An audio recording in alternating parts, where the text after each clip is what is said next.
waste.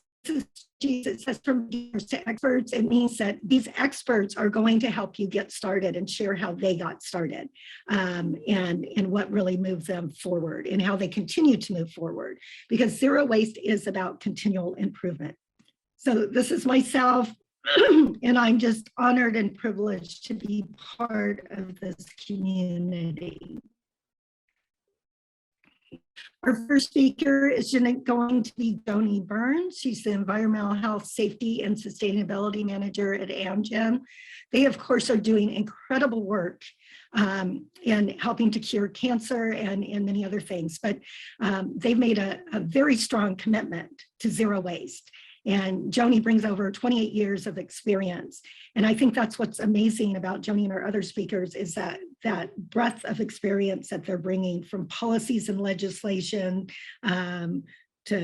she worked with end-of-life vehicles and transbounding movements of waste. Our next speaker is Susan Long. She's the Sustainability Initiative Manager from REI Co-op, one of my favorite stores. I've had the privilege of working with and watching her drive zero waste with their company and getting their company facilities true certified, not only at the distribution centers, but now moving into their stores. And last but not least is Casey Mihalik. She's a senior technical associate at Colgate Palmolive. When we joined the U.S. Green Building Council, Colgate was one of our first companies that really embraced True. And we had a several-day workshop at their Hills Pet food processing in Kansas City. And so you can do zero waste anywhere. They started in Kansas City and certified. So with that, I'm going to hand it over to Joni Burns with Amgen, and she will be sharing her screen and sharing all the amazing work that they're doing. Joni? Thanks, Stephanie. I'm delighted to be here. Give me 1 second to share my screen. And everyone, while Joni's bringing up her presentation, please feel free to put any questions that you have in the chat, and feel free to network in the chat. Joni? Okay, can you see it? Yes. Okay, great. So thanks, I'm delighted to be here. I'm really excited, and really excited to hear all the other presentations. What I'm going to cover today is I'll give you a little more background about Amgen and our sustainability journey. And then I really want to get into the practicalities of project planning, identifying opportunities, scoping them out, and then end with a really practical example of what it means to implement a project. It's sometimes a little bit harder than it sounds. So Amgen is an independent biotechnology company. We're based in Thousand Oaks, California. That's where I am. We were started in 1980 and have since grown. We are now one of the world's largest. We have about 24,000 employees and have a presence in about 100 countries globally. We do rank among the top biotech companies in terms of corporate responsibility, including being listed on the Dow Jones Sustainability World and North America indices for 8 years. So something we're really proud of. 2007 was the first year that we announced actual measurable or quantifiable sustainability goals. So water, waste, and reduction goals. The next tranche, if you will, was 2013. That ended, if you will, in 2020, in the year 2020, and we did meet or exceed those goals.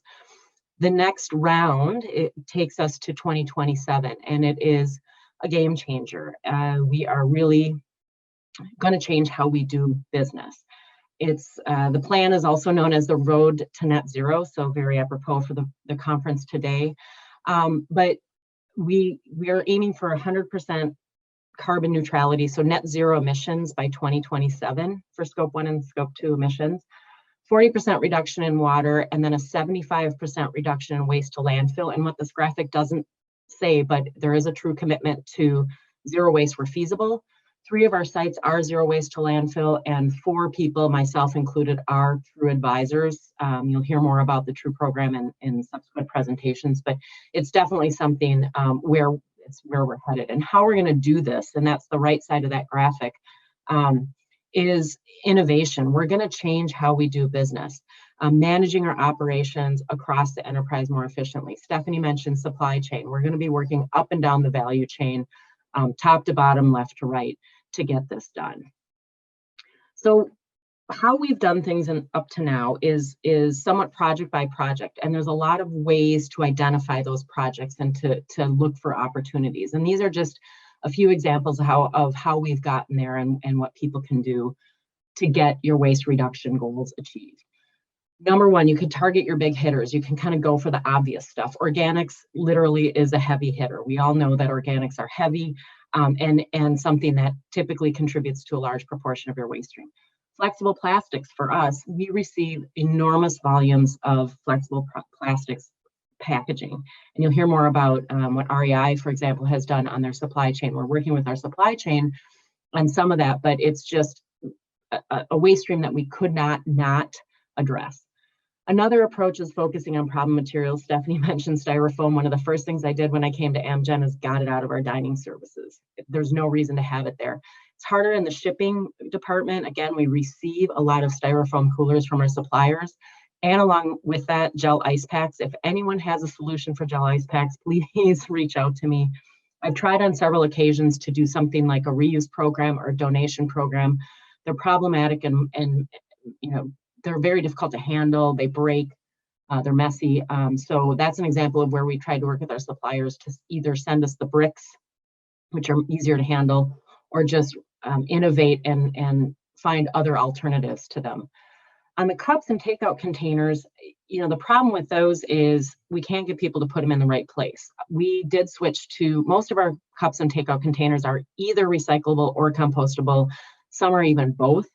But I'll show you a graphic in a minute. They're still making it into the landfill. So that's an opportunity where we're working to just eliminate them. We want to go to durable reusables across the campus and just eliminate those disposable items. Something that many companies don't think about is existing programs that are out there. So a lot of times they're marketing more towards the consumer, the householders, but they're available oftentimes to the businesses. And so paint recycling, California has an EPR organization called Paint Care. We're donating all of our non-hazardous paint to Paint Care. Office supply donation. We have a really robust reuse program within Amgen, but with things like building closures and pandemics, we just had too much of it. So we partnered with the International Reuse Network to get that donated. PPE recycling, many might be familiar with TerraCycle. That program for a long time for me, it's costly. They have some pretty stringent acceptance criteria. We weren't sure about the logistics of doing it. Well, you know, never waste a crisis. The pandemic gave us a really good opportunity to test it out with mask recycling. To date, we've recycled over 2,200 pounds of masks. We've been working with TerraCycle now for over a year, and I'm about to launch an expanded PPE recycling program that will allow us to collect things like booties and beard covers and gloves. Visibility, I cannot understate the importance of getting out there and getting in front of the people, your stakeholders. So coffee ground composting, we were composting our coffee grounds, but we weren't telling people about it. So now we've got signs that people know these are getting composted, and we're about to launch a program where we're going to actually make them available to the gardeners on our staff who want to take them home. Zero waste staff events. If you're not there yet, if you're not ready to be a zero waste organization or a zero waste site, do it when you can. And you know, at our staff picnics for many years, we did zero waste events at the picnics just to let people know we were working on it, to give it that visibility. And that led to that third bullet, more staff suggestions. No matter how ridiculous or infeasible or expensive or what have you, a suggestion is, I always welcome suggestions because it means people are thinking about it. And I always try to engage with those people and keep them thinking about it. Critical is quantification, is management or measurement and verification. If you're not auditing your waste, you really need to. It's hugely valuable, not only in terms of getting a better picture of what you're dealing with, but for making business cases, for getting cost estimates, for estimating savings. And if nothing else, it's very graphic. It's a great way to show people. People throw away their stuff every day, but when you show it to them like this, it really does hit home for them. And this is an example where you can use it to look at performance and also, the implications of a program change. So I mentioned we went to a compostable paper cup back in 2019. So there's a before and after. As you can see on the right, paper cups are still making it into the landfill container. Great way for me to make the case we just need to eliminate them. Another example, I mentioned PPE recycling. Many people were coming to me for quite some time to do glove recycling. And I just was thinking, I just don't know how many we're really putting in the trash. If they're contaminated with a chemical or a biological material, it's a regulated waste stream. Well, 1,200 pounds in one laboratory building alone. So by doing these targeted audits, you can really identify opportunities or at least understand the value proposition behind it. So like I mentioned, these were kind of case by case. It's worked for us. You can find those opportunities and those individual projects. But with our 2027 sustainability plan, when you're moving towards zero waste, you need a more holistic approach. We really needed to take a more strategic approach and understand holistically what was happening. What I haven't mentioned is my site has 25 buildings, and pre-pandemic, it was somewhere between 7,000 and 10,000 people on site every day. I can't do that on my own. So we hired a third party to look at all of the waste that was going to landfill for an entire week. From across the site, they looked at everything that was destined to landfill to understand where it was coming from. Every bag was labeled with a building number and what type of a building it was, so we could understand those generating areas. What that has allowed me to do is put together a very comprehensive strategic plan that takes me out to get to my goals. And I can go back to those cost centers. I can go back to those vice presidents of those organizations and say, here's your piece of the pie, and really help engage with those folks to help get to our goals. And, like I mentioned, the flexible plastics, that large piece of pie is flexible plastics. Again, it really helps you make the case or focus minds on why it is so important to target these materials. The gray areas are things that just there's no option for them. We have to focus then on the reduction or the elimination. So it really, really does help from the standpoint of, you can go from saying we generate a lot of this stuff to saying we generate 7.62 metric tons at a cost of X, or we can save Y dollars. It's really valuable when you're speaking to your C-suite people about these projects. I want to close with the practical example of when we moved from back of the house food waste collection for composting to front of the house post-consumer composting, in terms of what it really takes to get a project done. And I'll start with the basics of what, where, and how. Well, it's not so basic. Just in terms of what, the first question for us was, are we going to just do food waste, or do we want to move to a compostable dishware? And we had to move to compostable dishware because we were losing a lot of food on the dishware that was either going in the trash or contaminating our recycling. But then the question is, what is compostable dishware? Are you going to include the so-called bioplastics? Not an issue in 2019, but certainly an issue now is, what about the PFAS issue? Okay, so where are you going to do it, on-site or off-site? And if you're going to go off-site, which facility? So on-site, there's a lot of systems out there that you can compost on-site, but which one would be best? And then the big question is, if you're going to do that, who's going to maintain it? We have phenomenal facility managers and maintenance people. None of them know how to work this type of a system. We would have to train people and then make sure they know how to maintain it. Because the worst thing to do is invest in a really big piece of plant and then have maintenance issues kind of, put the kibosh on the program for you. And then there's questions about pests and odors. This issue will come up whenever you start a composting program. A lot of times it's unwarranted. It's all the same waste when you're collecting it, whether it's in one can or you're separating out. But if you're going to compost on site, if you're going to do any storage or processing on site, those are legitimate issues that are going to come up and you're going to have to be able to address. So if you go off site, which we chose to do, which facility? What can they accept? That goes back to what are you going to use for your dishware if you're going to go with a compostable consumable? We were bound and beholden to a city's hauler if they had a franchise agreement, who were taking it to a facility that wouldn't accept that. They only accepted food and food soil papers. So we had to engage with them, negotiate, and work with them. And they are hauling our waste to a different facility than everyone else in the city, so that we can use a compostable takeout container. How do you collect it?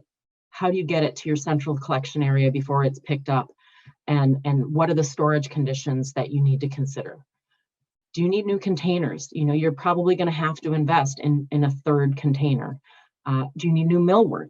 It was a construction project to do composting. We have very nice, you know, countertops with holes in them. We had to put new holes in every single countertop. You know, that you wouldn't consider composting construction, but it very much was. That can increase your costs. What about the liners? Compost can be heavy. If you're doing a food only program, it can be heavy. You might have to get a thicker gauge liner, which raises the question of worker safety. If you're going to be doing food waste only, you're going to be dealing with heavier bags, and you've got to consider what the implications are for the people who are moving it around the site. And then, of course, the pests and odors that will come up, like I say, no matter what. So if you're just stepping into the foray of a compost program, be prepared to answer those questions. And again, the standard answer is it's all the same waste if all it is collecting it and getting it to a different container. So partners and stakeholders are critically important. You've got to have people to support you and people to come on board. And the obvious ones are going to be your waste generators, your janitorial service, and then the service provider, like I mentioned, our hauler.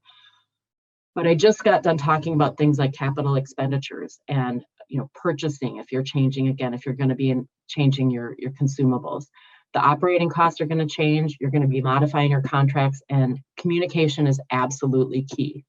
This audience, you know, this is the world we live in. We live in the world of waste. A lot of people can't get their heads around a new program when you used to tell them to put it in the landfill bin or the recycling bin, and now they have to put it in the compost bin. And it's really important to have good communicators. Don't get someone who can just write a good email, get a person who knows communications. So all of these other people need to be involved. You know, leadership and decision makers, I've got them kind of low on the list. You know, they're not only writing the check, they've got to be on board the entire time. If you run into a glitch, if you have hiccups, they've got to have your back, and they have to be part of supporting and promoting the program. So just to show you one small example of where we've been and where we are now and where we're going, we went from this to that. So I mentioned that millwork, you know, that's right there. That was our construction project. Don't even get me started about what it took to get those signs done. But hugely successful program, hugely beneficial, and a major waste diversion. So with that, I'm going to pass it on to Susan, and I really appreciate your time. Thank you.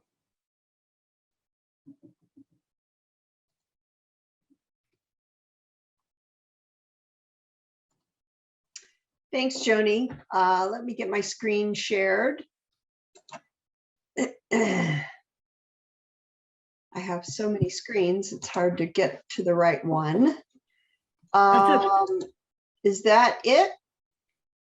There we are. Thanks, Susan. Oh, great. So Yeah, hi. thank you. Hello, everyone.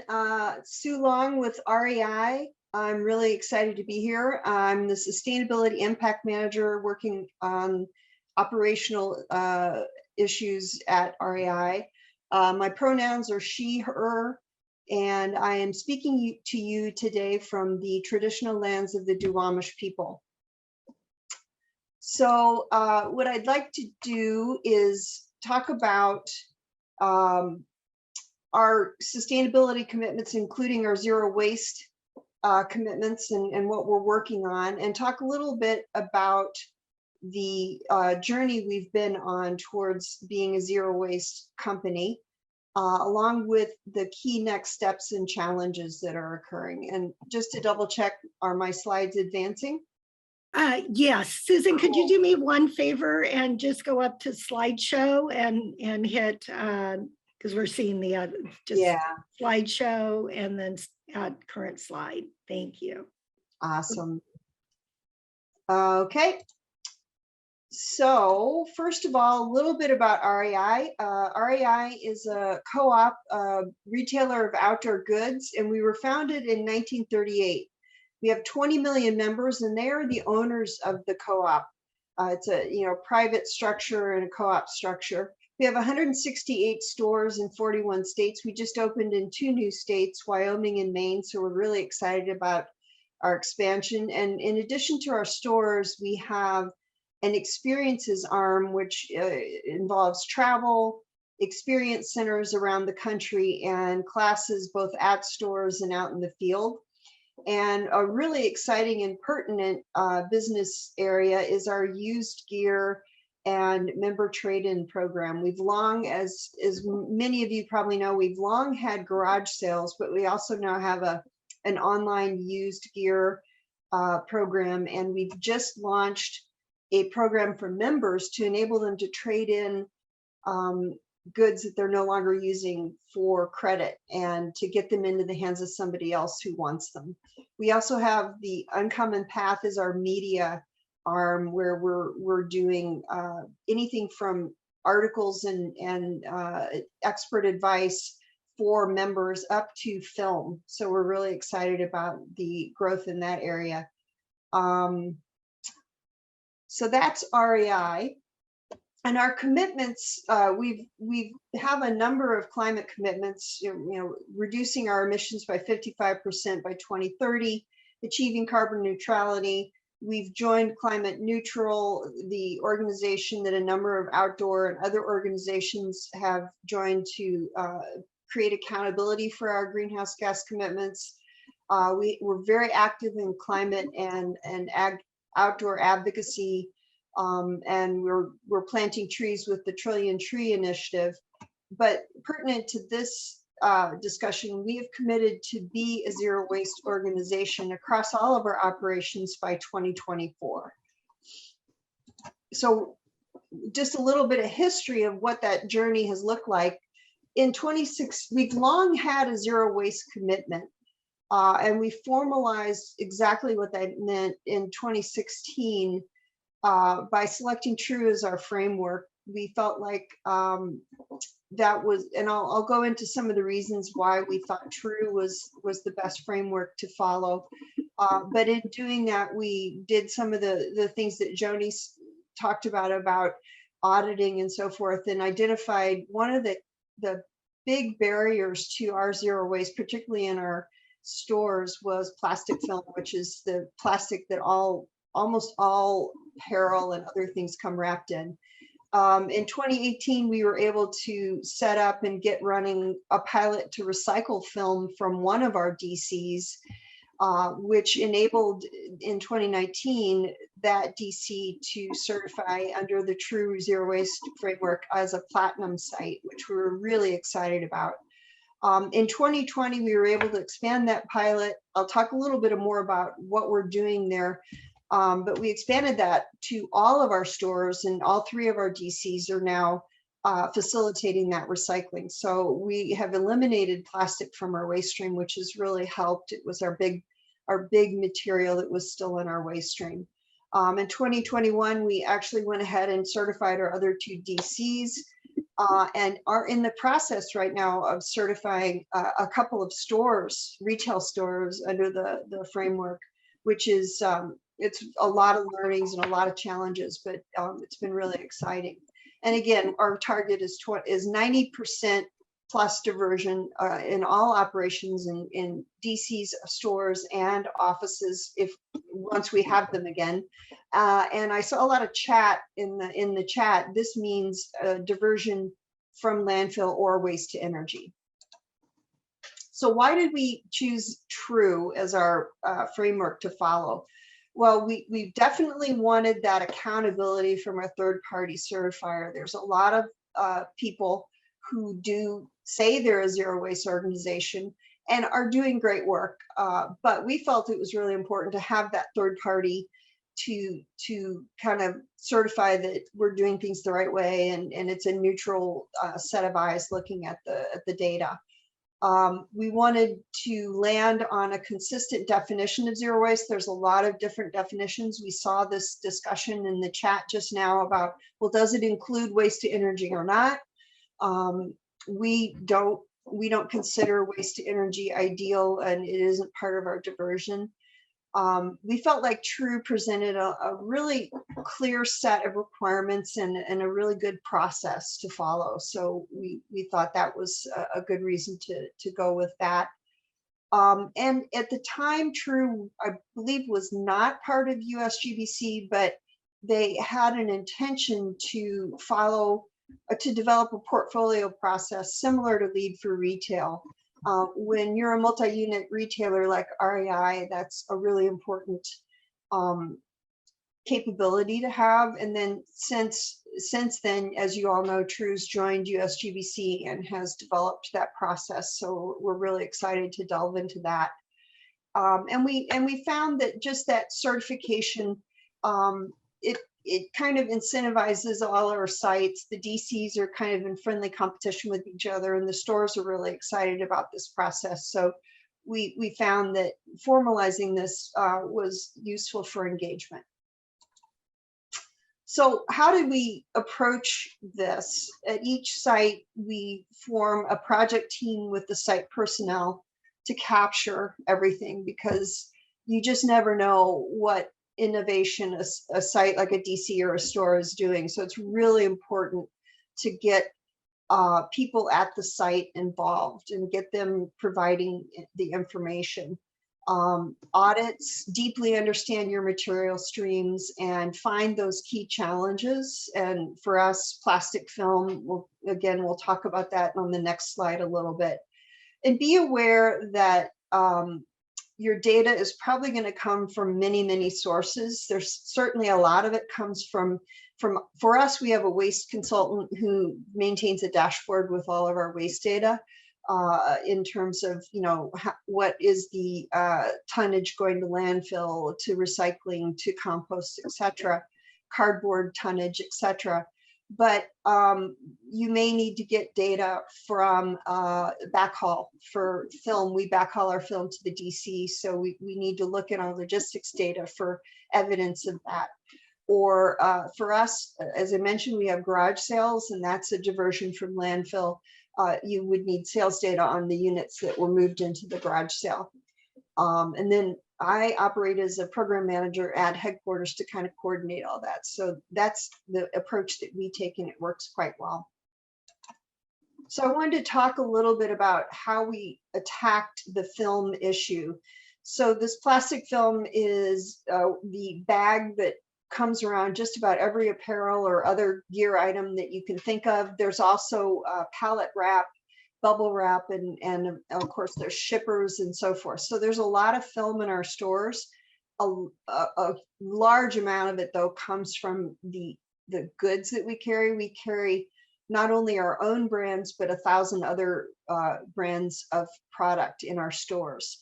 So we are attacking this problem from both ends. We're certainly happy that we're able to recycle the film, but we recognize that it would be better to just eliminate it entirely. So we're working across the industry with our brands to completely eliminate the bags on apparel.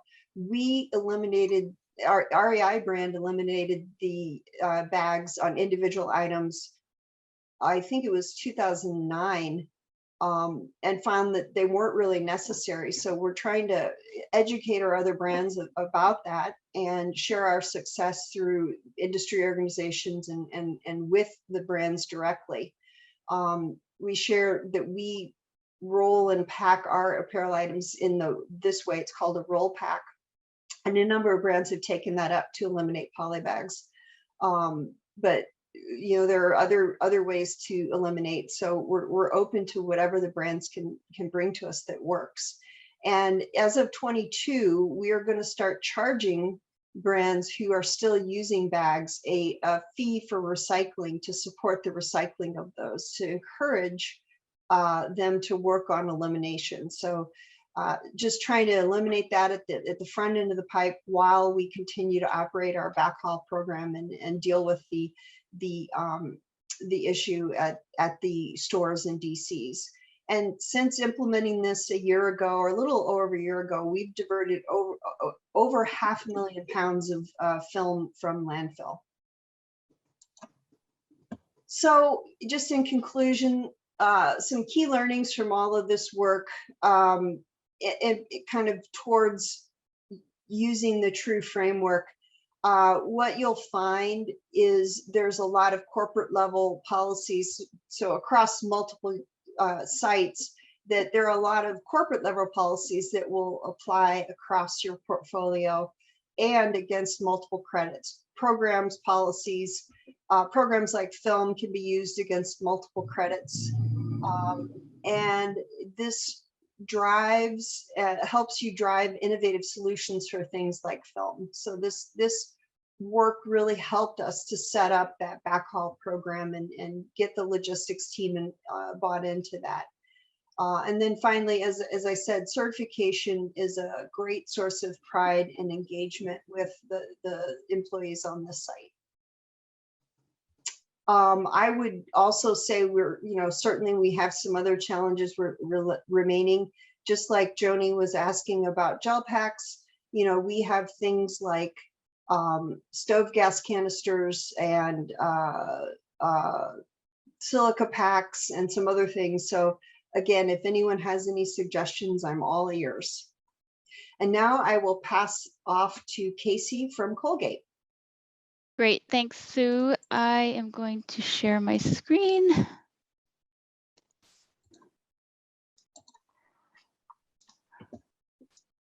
Great. And once again, while Casey is bringing that up, please put any of your questions in the chat and the speakers will answer them. Thanks, Casey. Okay, great. Can you see my screen okay? Yes, it's great. Great, thanks. Hi, everyone. Again, my name is Casey Mahalik, and I work in the Global Sustainability Group at Colgate-Palmolive.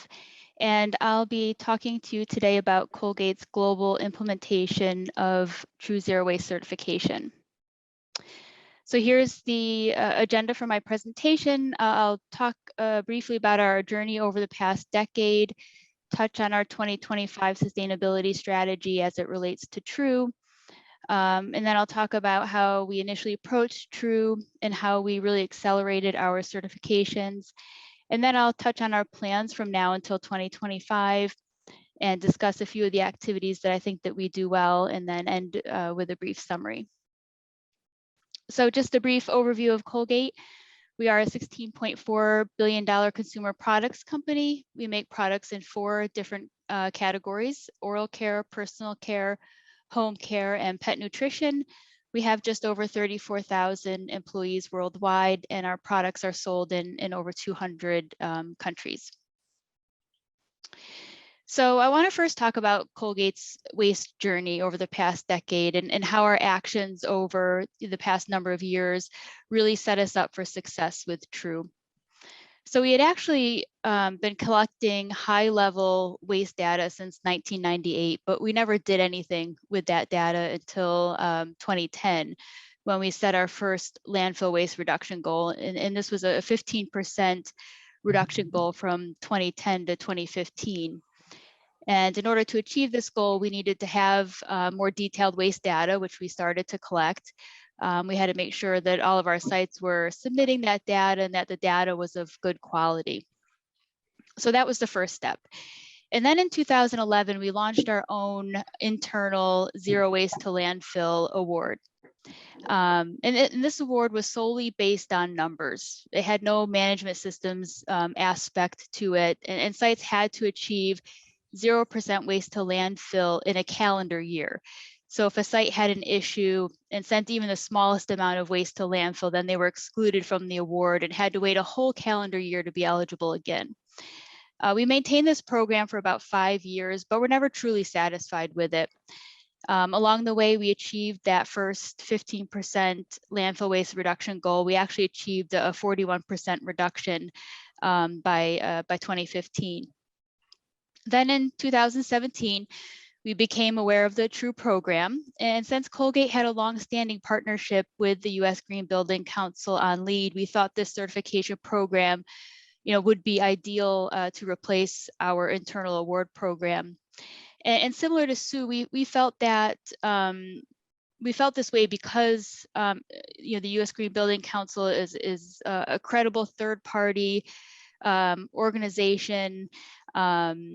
And so we piloted the program in 2017 at a pet nutrition facility in the United States, as Stephanie mentioned earlier. And we did this to learn about the process and the resources required to obtain certification.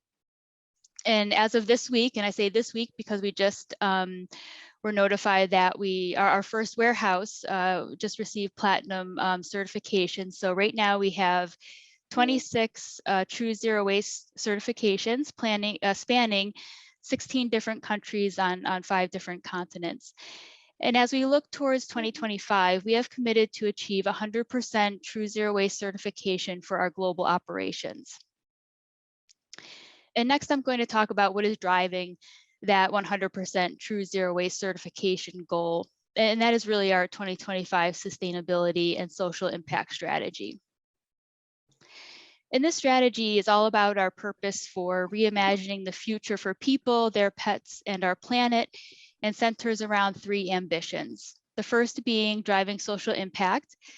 The second is helping millions of homes, which centers around our consumers and our products. And the third ambition, which is preserving the environment, is where our true zero waste certification goal sits. And within these 3 ambitions, we have 11 actions. And our true zero waste certification target falls under the Lead with Zero Waste Facilities target. And this target also includes minimizing the energy we waste and the water we waste. So there are also some energy and water efficiency targets that live under this action as well, which you can see on this slide. So this Lead with Zero Waste Facilities target means that we strive to operate high efficiency, low impact, zero waste facilities. And just to note here that our 100% true zero waste certification target includes our manufacturing sites, technology centers, strategic offices, and owned and operated warehouses. And you can see here on this slide how truly global our certifications are. We were the first in many countries like Vietnam, India, Thailand, and Colombia to have a true zero waste certified site. So this certification can be achieved anywhere. So how do we get to where we are today? Well, back in 2017, we analyzed our waste numbers per the true definition of what's considered diverted and non-diverted waste. And we identified approximately 17 sites that already had that 90% diversion rate. And we had another 6 that were very close. And this was driven mainly by having those global landfill waste reduction goals and our internal waste award program. And you can see this represented in that red-green graph on the right of the slide. So each line represents a separate facility. The red color represents our non-diverted waste, and the green represents the diverted waste. And that black vertical line indicates that 10% mark. And this is data from back in 2017 when we did that first assessment of our facilities. And so, like I already said, Colgate likes to perform a test and learn pilot. Like I referenced earlier, we did in 2017, and the results were great. And when presented to our senior leaders, they put their full commitment behind the program. And this was a huge boost for us because when our chief supply chain officer commits to a program, there's no question that our sites will put all efforts behind it. And so what we did next was we held these global webinars to introduce the program to all of our facilities and our plans to target those facilities that already had achieved that 90% diversion rate. We then held what we called zero waste readiness workshops with those targeted sites. And these were in-person workshops out in our divisions to educate plant representatives on the true zero waste and each credit requirement. Finally, we had a divide and conquer mentality for helping our sites. So I primarily assisted our North America and Latin American sites. A colleague helped with our sites in Europe and Africa, Eurasia.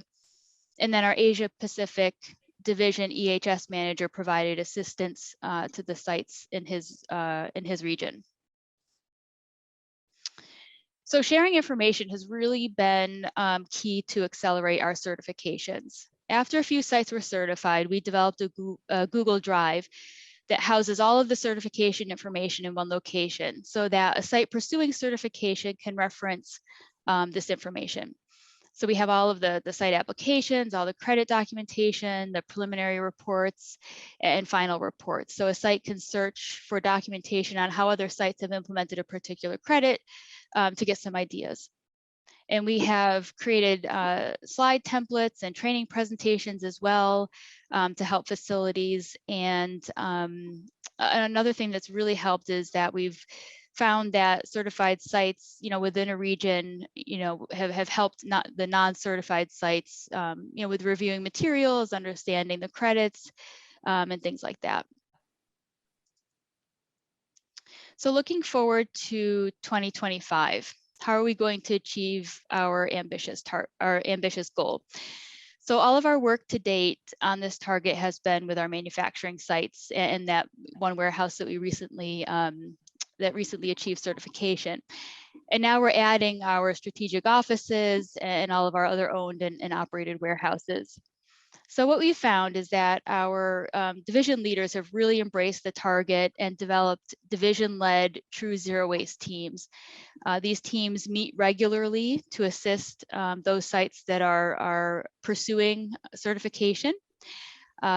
These divisions have developed roadmaps for each site in their division to become certified, which you can see on the right side of that slide is an example from one of our divisions that shows when each site will start their journey and their expected submission to GBCI. And this really helps maintain focus, especially with the supply chain leaders in those divisions as well.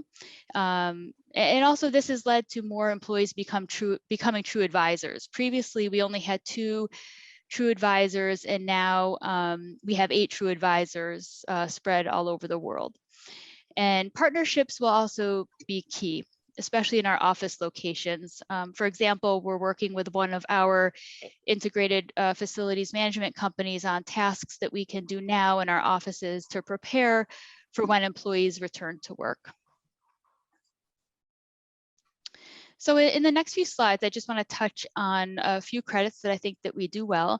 The first being training credit 4, which is ensuring that all collection receptacles are clearly labeled. And we partner with our factory performance and reliability department, which has a standard that focuses on 5S and visual workplace. And one aspect of this standard is to standardize the workplace with consistent colors and symbols.